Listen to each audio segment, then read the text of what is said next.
Pimpinan Wilayah Muhammadiyah DKI Jakarta menggelar kajian ideopolitor dengan mengangkat tema mengokohkan peran strategi Muhammadiyah dalam kehidupan berbangsa dan bernegara. Dengan harapan warga Muhammadiyah tidak terombang-ambing dengan media informasi berbagai faham agama dan ideologi yang berkembang semakin masif. Berikut informasinya untuk Anda.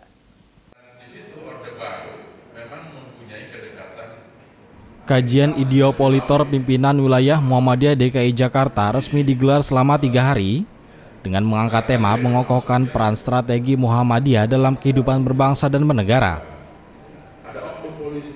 Kegiatan ini dilaksanakan secara luring di Aula Jenderal Sudirman PWM DKI dan daring.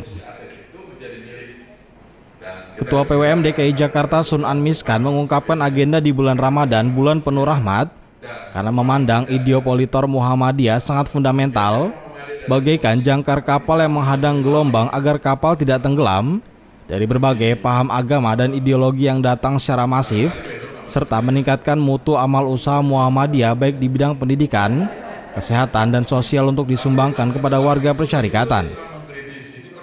Ideopolitor itu ibaratkan jangkar dalam sebuah kapal.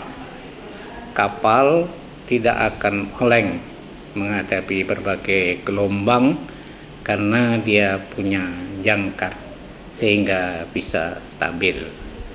Nah, diharapkan dengan mantapnya ideopolitor yang diberikan oleh para narasumber yang memang ahlinya dan juga sangat mengerti tentang Muhammadiyahan, ada Pak Ketua Umum Pimpinan Pusat sendiri, Prof. Haidar Nasir, dan juga tokoh-tokoh yang lain. Itu betul-betul kita berharap warga DKI ini tidak terombang-ambing dalam arus informasi sekarang ini, terusnya lewat daring, karena lewat daring itu serbuan kepada Muhammadiyah, gelombang yang menghadang itu besar sekali. Lewat Facebook, lewat Instagram, lewat WA, lewat ini, apa itu bentuknya? Yaitu paham agama yang sangat jauh berbeda dengan Muhammadiyah.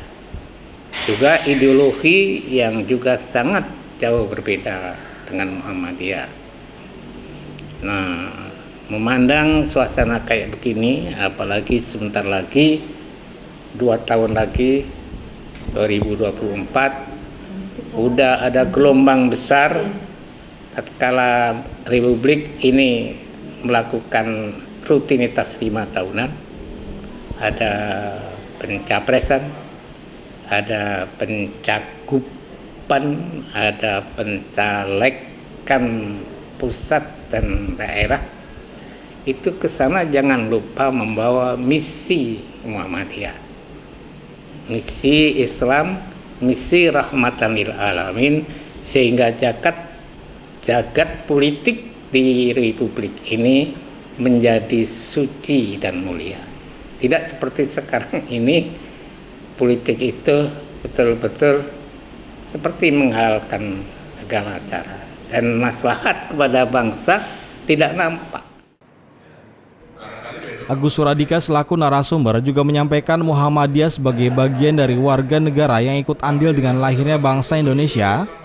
Muhammadiyah menjadi umat tengahan, berperan mendamaikan tuntutan rakyat dan kepentingan negara melalui dialog, sebuah solusi untuk membangun negara semakin maju.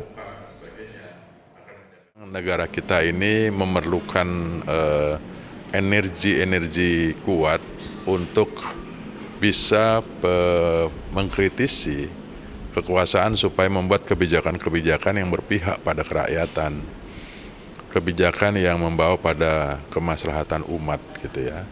Dan dialog harus dihadirkan, dialog yang kemudian mencari solusi, tidak dialog yang karena berkuasa lalu merasa bebas untuk melakukan apapun. Jadi kritisi mahasiswa, kritisi dari para intelektual yang memiliki pikiran-pikiran murni untuk memajukan negara, saya kira harus ditampung dan dimasukkan dalam kebijakan-kebijakan yang mengembalikan arah benar dalam pembangunan Indonesia yang kita cintai ini. Peran Muhammadiyah sendiri? Ya, Muhammadiyah itu sebagaimana saya sampaikan tadi dalam ceramah itu merupakan middle class ya, umatan wasaton, kelompok menengah. Yang kita itu berusaha untuk bisa menerjemahkan apa yang menjadi suara grassroots kepada elit. Karena jarak antara grassroots dan elit itu kan mempunyai jarak psikologis. Dan itu saya kira harus didekatkan, Muhammadiyah sudah berperan untuk mendekatkan itu. Jadi Muhammadiyah akan masuk pada posisi menengah, ya, ada di tengah, yang ingin mendamaikan antara tuntutan masyarakat, rakyat, dan kepentingan di dalam negara. Yunus Priyonggo memberitakan dari Jakarta.